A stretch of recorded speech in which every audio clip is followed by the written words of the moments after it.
Welcome back to another Copilot video. So in this video we're going to see how we can use Microsoft Copilot. This is actually using Copilot Pro, which is the version available for individuals or families, to review a university dissertation document. In this video what we're going to do is have a look at how the various citations have been referenced. So within this document you can see I have a bibliography section where the student has hopefully referenced all of the various citations used within her thesis or dissertation.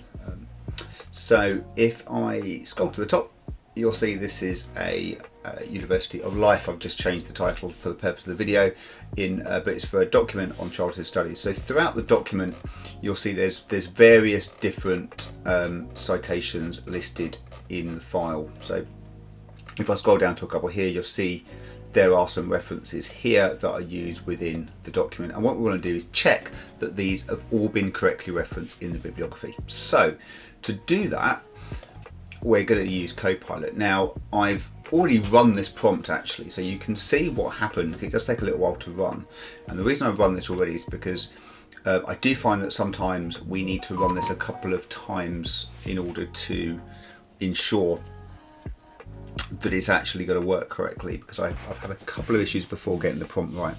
So let's go to the top and have a look at what we've asked. So we have told Copilot here that this document has a bibliography with a set of references. We've also told it that throughout the document are a number of citations shown as this. So there's generally the year, the name, followed by the year. I asked to review the document and list each citation and then confirm if it has been added to the bibliography section at the end.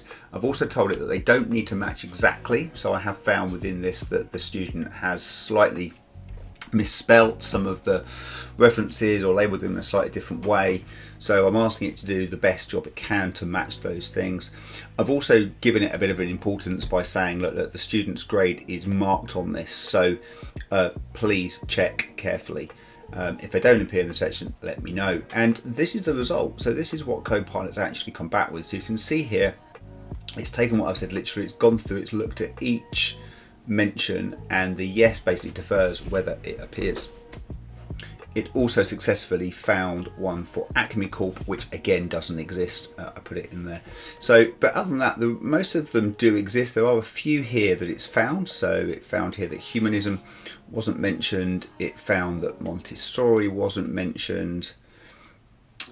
Scon wasn't mentioned. And I think that's actually it. I mean, it's summarized at the end and told me which ones it didn't find. So this is really useful as a mechanism. Now again, this is AI, so we still need to check, but this hopefully will give us a much better understanding of which ones we haven't looked at. And if we just pick one as an example, so I'm going to pick this one here, which is one that will have been referenced in the document, I think, and we actually search for that in the file. So I appreciate you can't actually see the search bar here, but if we search for that and have a look down the document, you can see it is mentioned here, and it is unfortunately the only place that it's mentioned. So you can see one result, and that is the only place that is mentioned. So this is correct, it has not referenced that. So there we go, really simple way to use Microsoft Copilot within Word. This is Copilot Pro in Word. This would also work for Microsoft Copilot in Microsoft 365 to help you check citations and references. This could also be used, of course, in business papers and things as well, where there's references included at the bottom. So have a play with the prompt, see what you think. I'll stick the prompt into the chat as well, and let me know how you get on.